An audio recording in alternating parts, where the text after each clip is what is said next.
It looked like somebody had pooped in the bathtub.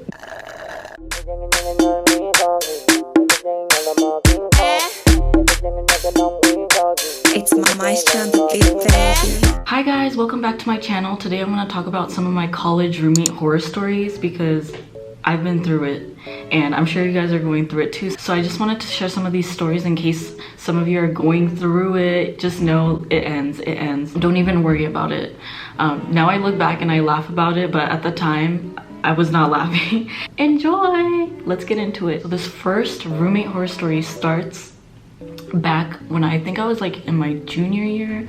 It was like towards the end of me finishing college. This happened the summer before my junior year, and I was living with some older roommates, 3 older roommates, and they had just graduated. So in our house we had this common courtesy of, if you knew you're moving out, make sure you find a new roommate to replace you so people aren't scrambling and stressing out. So they did that for me. I'm still so grateful that they did that for me. If you're watching, thank you so much.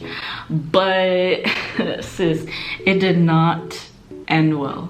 The people they found for me, they assured me they were mutual friends and they had known them from like their sororities or class and stuff. So I thought, oh my gosh, like this is a weight lifted off my shoulders. I don't have to stress, I don't have to worry. But sis, so the one particular roommate I had an issue with, let's call her Janet. We only lived with each other for 6 months. It was the longest 6 months of my life, I'm not even gonna lie. And everything was super great at first. Like, she was super polite, she seemed clean, we didn't have an issue. We were going about our business, going to school, going to class, coming back home, blah, blah, blah. Like, everything was a breeze the first month. And then it wasn't. Slowly, she started acting really weird. She just started, I guess it was like tests, I'm not really sure what it was, but out of nowhere, she started acting really weird. Or these were just things she was hiding from the get-go. Should I start with the smaller issues or should I start with the hugest issue? Towards the middle of the fall quarter, she ended up meeting someone. She got into a relationship with a super older guy. He was kind of weird. I know engineering specifically takes a really long time to finish, but this guy had been, I kid you not, at my school for probably the last 10 years. He was way older than us. All of us were, me and my new roommates were all in the same age category, around like 20, 21. But he was like 26, 27, and he had started school like at around 18. So I just thought it was super weird that he had been at school for super long, and it wasn't like he was hurting. His parents were well off. He had a really nice car, even though he didn't have a job. And I just thought it was super weird that he was way older than us, but who am I to judge? Anyway, so she got into this relationship and he would come around during the day, and slowly it started becoming too much. He started sleeping over like pretty much every single day. It was starting to become a problem because he would hog up the shower. Like, let's say I had a class at 9 a.m. He also had a class early in the morning. He would hog up the shower, and I always felt it was unfair because you don't pay rent here, you don't pay the utilities here. So it started to become a really huge problem, and we had to schedule a house meeting because it was becoming way too much. Like, he started even moving appliances in, bought his own Keurig, even though Jenna would never drink coffee and I knew she didn't drink coffee. It was like, dude, you're already moving appliances in? Like, what? Are you trying to move in slowly by slowly? What's going on? So one day I even asked him, I was like, why are you bringing in appliances? And he was like, it's to save me time so I don't have to waste money at Starbucks anymore. What? This is not your house, dude. That was becoming a super red flag and I did not like it. So, and I even talked to my other roommate about it, and she said, yeah, it's becoming a little excessive because all 3 of us had to share a bathroom. So we scheduled a meeting, we talked about it, we sat down with Janet, we all agreed to a significant others rule, which was they can't stay over more than 3 nights in a week. And that's already a lot. Like, to me, that's already a lot. But I thought it was fair, so we all agreed, Janet agreed, and after 2 weeks, Janet was okay with it, and everything was back to normal. Like, we didn't have to complain about it anymore. I wasn't feeling like we had an extra roommate. And then after 2 weeks, Janet thought, you know what, I don't care, I'm gonna start being secretive with them. So she started sneaking him in. You guys, like, she was so desperate for this guy to like just be over all the time. We lived on like a cul-de-sac, She used to tell him to park on a different street, that way we would never know when he was over. She would just sneak him in and make him tiptoe, tiptoe, tiptoe. I began to realize this because I would hear a deep man's voice. Sooner or later we started catching up because he was loud, he has a deep voice, and sooner or later we started catching on that she was sneaking him in. And it just started getting super disrespectful. Sometimes they would be in the shower together for like, let's say like 45 minutes to an hour, just laughing and giggling and wasting all the hot water and not being considerate. So after they did that little stunt, one time, like I would find like big poops in the toilet bowl and no one was flushing. It started getting super disrespectful, and you know what? I got fed up and I snitched. I told the landlord. The landlord already had a big issue with her former tenants who were boys, who were super dirty. They even brought in mice in the house because they were leaving food all over. She already was not a big fan of having male tenants, and I knew if for any reason she wanted to stop by and this dude was here, we were all gonna get in trouble. So I got fed up and I told her, I just told her. Lucky enough, the landlord was on my side and she gave Janet an ultimatum. She told her either you respect everybody's wishes or you just move out, move in with them, anything. And they went back and forth. I overheard their whole phone conversation. It was super funny to me because I was like, this is not even your house. Like, why are you arguing? Like, the rules were already set up. You already agreed to certain terms and conditions. Like, why are you even arguing with the landlord? Like, it's not your house. It's not your place to say. But after they went back and forth, Janet finally moved out and I never saw her again, thank God. But I did see him, I think I did see him once or twice around school. Oh well, I don't really care. It's all in the past. Also, this was another thing that really irked my nerves. Janet did not know how to use a dishwasher for her life. Like, it was the craziest thing. In our house, the roommates would usually rinse off their dishes and put the dishes in the dishwasher. So all those dishes were already dirty. So for some reason, Janet decided that the dishes were clean. She didn't even check, she didn't even smell them to make sure they were clean. She decided to put those dirty dishes back into the cupboard and act like nothing ever happened. And a lot of those dishes had cornflake stains. They had a lot of stains. It was pretty noticeable that they were dirty. And one day I woke up, I was getting ready for class, getting my breakfast ready. I took out a bowl and I found a really nasty chunk of cereal on it. It wasn't my cereal, but I found a really nasty chunk of cereal on it. And I was super annoyed.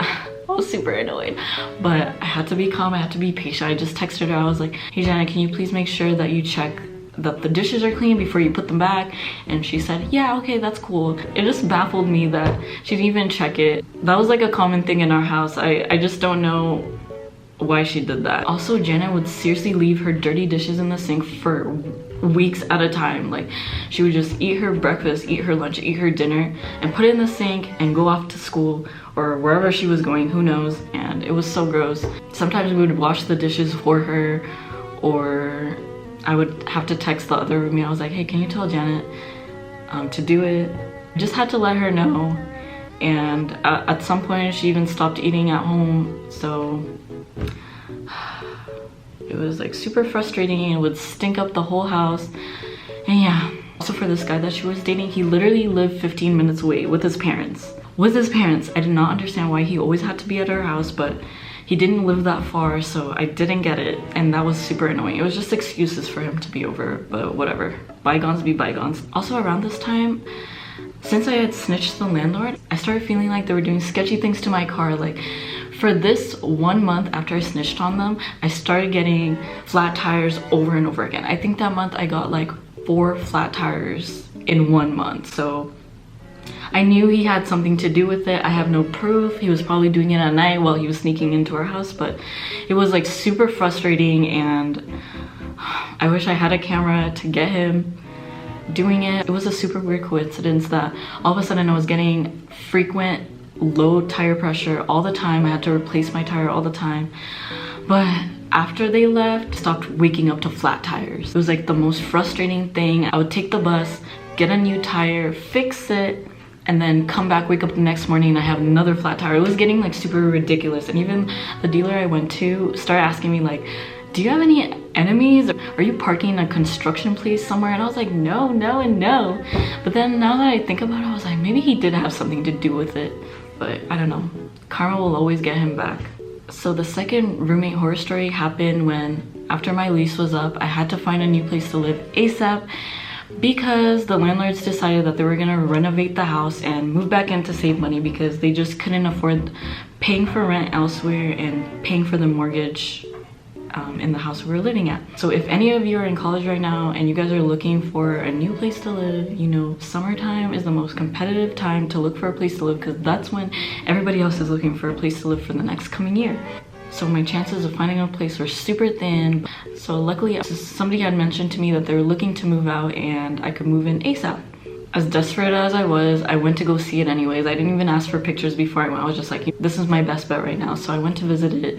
The girl who showed me the place, she was the only one home, and let me tell you, I should have listened to my instincts right there and then, but at the time I really had no choice and I had to be out, I think in like 3 weeks or something, so I was super desperate. When I got there, I was looking around. On the table there was like cigarette ashes, ganja ashes, and there was also this weird urine smell. But when you're desperate, you just kind of tune stuff out. You're like, everything's gonna be okay, don't think too much about it. I even asked the girl that was showing me the place, I was like, how are the other roommates? Are they nice? Should I have to worry about anything? And she was like, no, you don't have to worry about absolutely anything. And I freaking believed her. And I told myself, it's only a temporary decision. If I find something within 2 months, I can move.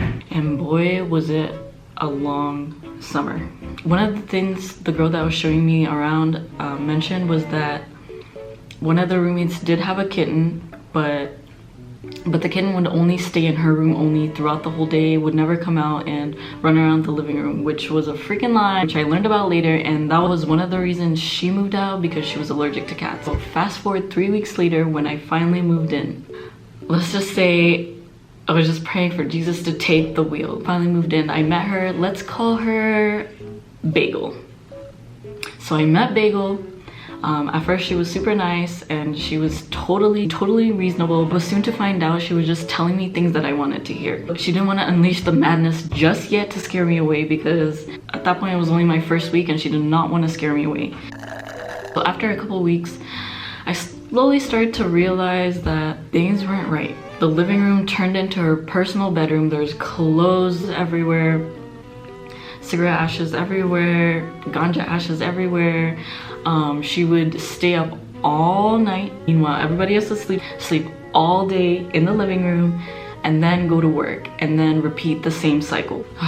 Then she would smoke indoors. You can just imagine the smell this house had. And especially the smoke was meshing in with that urine smell. Remember that urine smell I told you about earlier? Yeah, they used to have pit bull puppies running around, which were peeing everywhere. And for this particular house, it was super carpeted, so there was no way of cleaning up a urine stain. You could mask it with sprays, air freshener, Febreze, whatever, but that smell will not go away. So imagine cigarette smoke, ganja smoke, and dog urine all mixed into one. I don't even know how I lasted so long. One time she went out super late, came home super faded. I was sleeping. Her and her friends were up all night. I have no clue what they were doing. I guess having their own good time in the living room. But when I woke up and I went to that restroom, it looked like somebody had pooped in the bathtub. They couldn't even make it to the toilet. They had pooped in the bathtub, and when I looked at the toilet, it looked like somebody had puked all over the seat. It was really nasty, and I had to remind her like 3 times that day, like, can you please clean it up? Because in this particular house, there was only one restroom, so he was like, come on, work with me here. At least clean up after your mess if you're gonna come home from a wild night. Slowly enough, her kitten started becoming a super huge issue. She would forget to feed it, she would forget to clean up its litter box. The house started smelling like cat poop, and the poor kitten would always cry. You would always hear it in her bedroom, because when she would go to work, she would close the kitten in her bedroom, and then when she would come after work, she would release the kitten and play with it. When you were home and she wasn't home, you would just hear the kitten just crying, and the walls were not all that great in that house. Poor kitty. It was super sad. And poor kitty, the cat didn't even like her either. whenever I had a chance, it was an escape artist. It would always go missing for a week at a time, and at first I thought it was super funny because I was like, why wouldn't it want to escape? It's not getting fed, it's not getting cleaned up after. But it started not being funny after it would go out, start messing with the neighborhood sketchy cats who had fleas. She would find the kitty, bring it back, and lo and behold, the kitty has fleas itself. So it started not getting fun after the cat started escaping, coming back with fleas because I started getting bitten. Since it was always in the living room area, kitchen area, or hiding in the bathroom, the fleas started spreading into the carpet and started biting me, which was not fun at all. And I would have to remind her, hey, can you please clean up after your kitty? I think your kitty's infected with fleas. And she was like, yeah, blah, blah, yeah, I will. And one time the kitty escaped, and it was the funniest thing because it ran away, and we could not find that kitty for the life of it. After a while, I started helping her, and one day we started hearing meows, like meows during the night. And turns out the kitty had climbed its way up this tall tree in our backyard and couldn't figure out how to get back down. So she had to be creative. She had to think of creative ways for getting that kitty back down. And she started off slowly by putting out food, calling out to it. She could not climb up that tree because it was super tall. And it was so sad because you just know that kitty was starving. And one day, just as a joke, I was like, why don't you just call the fire department? Because you know how the fire department in cartoons usually rescue cats up trees. I was just joking. I was like, why don't you just call the fire department? And she's like, that's so silly. I'm not gonna bother them with that. And you know what? She actually didn't. And I actually have footage from that day, so I'm gonna insert it here. Since like 11 a.m. You know, or it's too high for it. Yeah, so I'm gonna put my egg.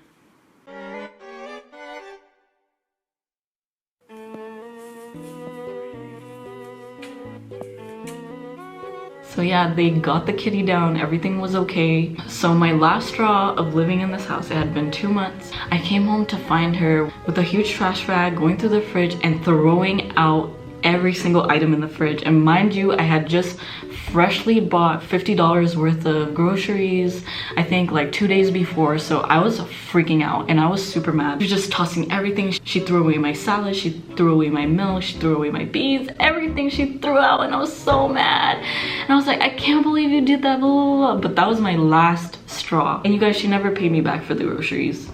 Figured. So I had enough, and I started looking for places like crazy. Within that week I was looking, I found a new place that I loved and I felt good about, and I moved out. And the day I moved out, she was begging me to stay. She's like, no, don't leave. I don't want to have to get used to a new roommate, blah, blah, blah. I was like, girl, if I stay here anymore, I'm gonna lose my mind. So, well, I didn't say that, so, but that's what I wanted to tell her. Sometimes I would randomly find clothes underneath the kitchen sink or in the pantry cupboards. It was like super weird. I was like, oh my gosh, this whole house is her personal closet and I cannot do this anymore. To whoever's gonna live with her next, good freaking luck. Months later, after I moved out, I found out her poor kitty died, probably from negligence. And also Bagel ran into the girl that showed me the room previously. She told the girl that if she sees me, she was gonna fight me on sight. To my surprise, I actually did bump into her 2 years later at a Panera, I think. And she did nothing. And even if she wanted to post up, I would have taken it outside. She would have caught these hands. Yeah, she did nothing. Like I knew she wouldn't. But yeah, that's my story time. Thank you guys so much for watching. If you're new here, welcome to the party. If you're back, thank you so much for coming back. And if any of you have any crazy horror roommate stories, please don't hesitate to share in the comments down below. And please give this video a thumbs up and subscribe. Thank you. Bye. A little bit of this, a little bit of that. I'ma give you something, make you wanna come back. If you show me what you need, then I'll never go MIA.